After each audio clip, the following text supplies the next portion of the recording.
Hair রোডের বাসায় ডেনমার্কের বাণিজ্যমন্ত্রীর সঙ্গে বৈঠক করেন অর্থমন্ত্রী। পরে সাংবাদিকদের কাছে বিএনপি জামায়াতের কর্মকাণ্ডের সমালোচনা করেন তিনি। এখন economy is not doing it. Yeah, I would say that initially there was hesitation among the economic actors, but now they have taken it in their own stride. They think it is just a pinprick, a nonsense by Khaleda Zia. That's it. Motijheel model school and college আয়োজিত অনুষ্ঠানে সেতুমন্ত্রী বলেন, petrol বোমা মেরে উন্নয়ন থামানো যাবে না।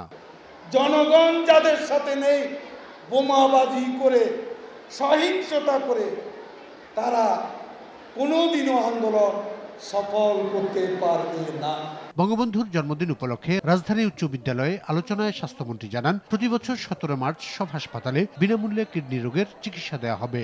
ওই মানুষকে, সাধারণ মানুষকে আমরা বিনামূল্যে সব ধরনের চিকিৎসা দেওয়ার ব্যবস্থা করেছি। অতীশ দীপঙ্কর বিশ্ববিদ্যালয় বনানী শাখায় বঙ্গবন্ধুর জন্মবার্ষিকী উপলক্ষে আয়োজিত অনুষ্ঠানে বেগম জিয়ার কর্মকাণ্ডের সমালোচনা করেন রেলমন্ত্রী। যতই বোমা মারেন না কেন, 2015 সালে অবশ্যই আপনি এবং আপনার বিএনপি অবশ্যই আরেকবার পরাজিত হবে। বিজিএমইএ ভবনে আয়োজিত অনুষ্ঠানে সাংস্কৃতিক মন্ত্রী বলেন, জ্বালাও পোড়াও কিংবা কোনো ধরনের নাশকতার রাজনীতি কখনোই করবে না আওয়ামী লীগ। আমরা কিন্তু এই রাজনীতি করিনি কখনো, আমরা এখনো এই রাজনীতি করি না এবং ভবিষ্যতেও করব না। আমরা এই রাজনীতিতে বিশ্বাসই করি না, আমরা জনগণের শক্তিতে বিশ্বাস করি। এদিকে সজীব ওয়াজেদ জয়কে হত্যার ষড়যন্ত্রের প্রতিবাদে জাতীয় প্রেস ক্লাবের সামনে মানববন্ধন করেছে বেশ কটি সংগঠন।